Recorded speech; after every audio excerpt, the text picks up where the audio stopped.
So here we are at the end of Q3. We only have a few days left, and all eyes are on 1010 as we look to the robo-taxi event, and that is obviously going to be a huge deal. Though we can't discount the fact that Tesla is trying to make this the most successful quarter, as they have been doing every quarter since their inception.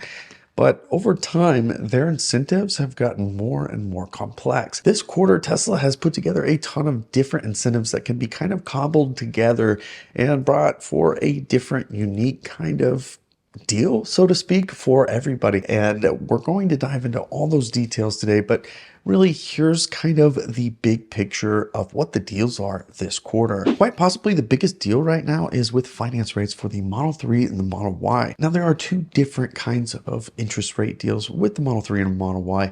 One of those being a zero down deal. Now zero down doesn't technically mean you're going to go without spending any money. You're still going to have to pay some of the taxes and fees up front. But zero down gets you 2.49% on a Model Y for up to 72 months, and on the refresh Model 3 up to 60 months. Now, if you put a little bit of money down, you can actually get 1.99%. Again, 72 months for Model Y and up to 60 months for the Model 3. Now, how much do you have to put down? Well, because of the tax credit, assuming you qualify, it's not as much as you might think. So dropping from 2.49 to 1.99, here's what you're looking at. For the Model Y, you would need to put down $1,776 on top of the taxes and fees to get that 1.99 on a long-range rear-wheel drive Model 3, which is the most affordable Model 3 that qualifies for the tax credit.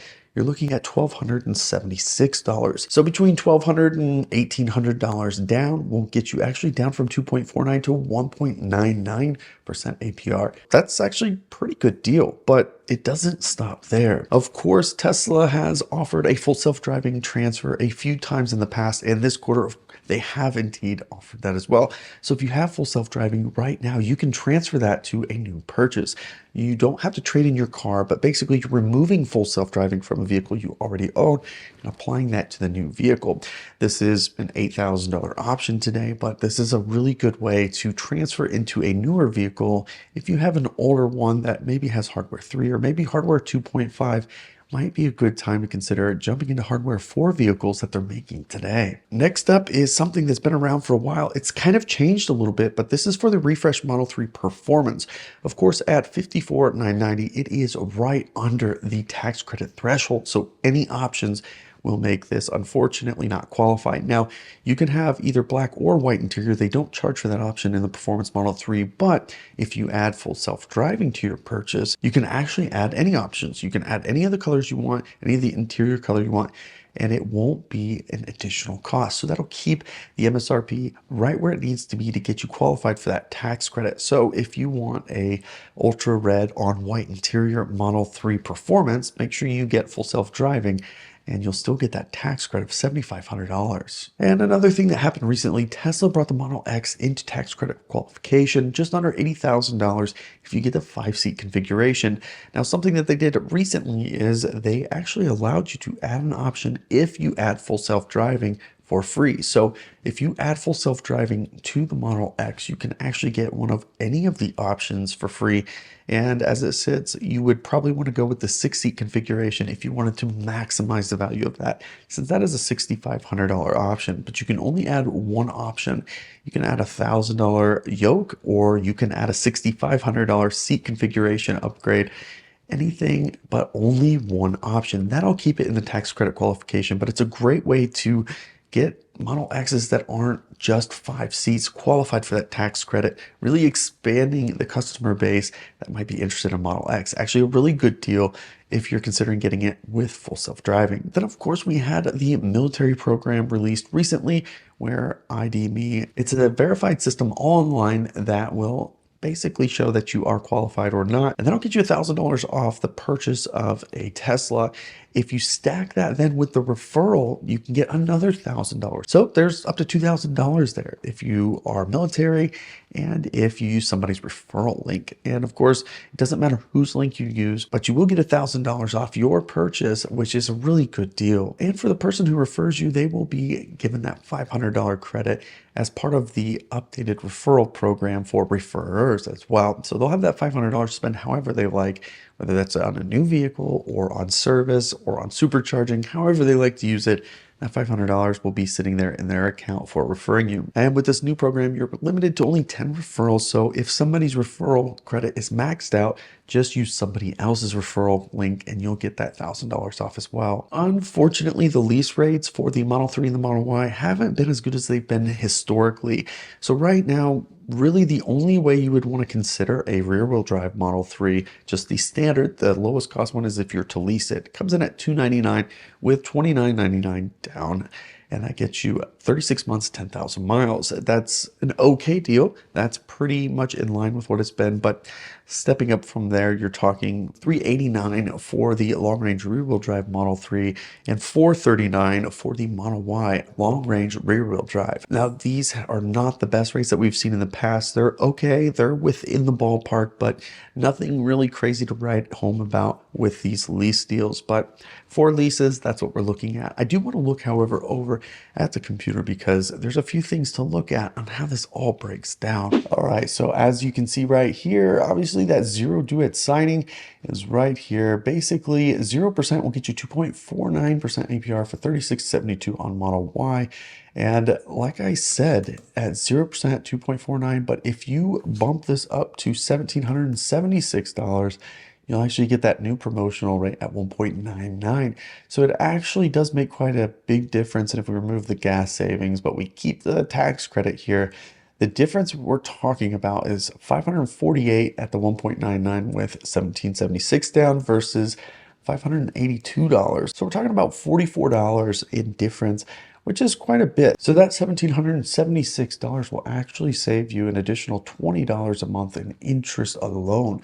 So the other $24 going towards principal, of course, but that's kind of how this breaks down. And looking at this a little bit differently, here's our different trims for the Model Y. $44,990 for the long-range rear-wheel drive, $47,990 for the long-range all-wheel drive, and $51,490 for the performance. Minus that $7,500 tax credit, we're landing between $37,500 and $44,000. $37,500 for a long-range rear-wheel drive Model Y with 320 miles of range is incredible. And we're just over $40,000 for the all-wheel drive version of that same car. Now, the thing is, if we add the referral credit and the military credit, you're almost $35,000 for a long-range rear-wheel drive Model Y, just under $39,000 for long-range all-wheel drive, and $42,000 for a performance Model Y. These are incredible deals. These are great prices for all of these cars once all these things start to stack. And of course, stacking that, you're going to bring down, of course, your payment as well. So another $2,000, we're talking close to another $50 in payment, roughly $45 to $50 in payment also if you're going to finance this vehicle. And then looking over at the Model 3, $38,990 for rear-wheel drive, $42,490 for long-range rear-wheel drive, and $47,490 for long-range all-wheel drive. And then finally, just under $55K for the performance. But after that tax credit, this is where the rear-wheel drive makes not a lot of sense unless you're leasing the vehicle, because we're now talking about $4,000 less to get the long-range rear-wheel drive Model 3 and $1,000 more to get the long-range all-wheel drive Model 3 versus the rear-wheel drive. Performance comes in at $47,490 after that $7,500 tax credit. Again, add the $2,000 in credits. We're talking $37,000 for rear-wheel drive, about $33,000 for long-range rear-wheel drive, which is incredible. $38,000 for long-range all-wheel drive, and about $45,500 for the performance, which you're not going to come anywhere close to the performance of the refreshed Model 3 performance at this price. That's just crazy. But looking at this again, side by side, after the base price, taking in all these incentives, you can see, pricing is stacking very nicely, except for the performance. I think that we're starting to get really close. And the long-range rear-wheel drive Model 3 at $32,990 is crazy. good price for a lot of car. And the long range all-wheel drive, again, these are going to provide incredible value for this price, especially with what the market has to offer outside of Tesla. So what we're talking about this quarter is really about price. It's not necessarily about the payments, although having these reduced interest rates are really good, especially right now. We're finally starting to see interest rates come down a bit, but these are definitely incentivized interest rates where Tesla is buying down the rate essentially with the money that they used to provide as a discount on the purchase price. So if you look at inventory, there's no discounts on inventory other than demo models, and that is consistent across the US. The discounts that are available, we're talking up to 0.4%, like not even 1% off on these demo models. And just tread with caution, knowing that the condition of these demo cars, even if they have a very few miles, usually that means they were sitting in a showroom and a ton of people in and out of them. I'm not saying you shouldn't buy a demo model. I'm just saying maybe consider if the value is worth it for the type of discount that they're offering. So with that, we're talking about decent purchase price with all these incentives stacked together. And after that, it's going to be interesting to see how we close this year out. Of course, we have the refresh Model Y coming anytime now. Certainly, as we turn into 2025, we would expect to see the refreshed Model Y make itself known to the public, and that's going to have a big impact on the price of Model Ys as they sit today. So it's going to be interesting to see how we close out this quarter, how we look into Q4, and let me know in the comments. Are you considering purchasing? I've seen a lot of you have taken up Tesla on these deals with the Model 3 refresh. Certainly, it's been very popular over this last quarter. Let me know in the comments if you're also considering making the purchase. That's it for us today, and I thank you for joining us. I can't wait to catch you on the next one.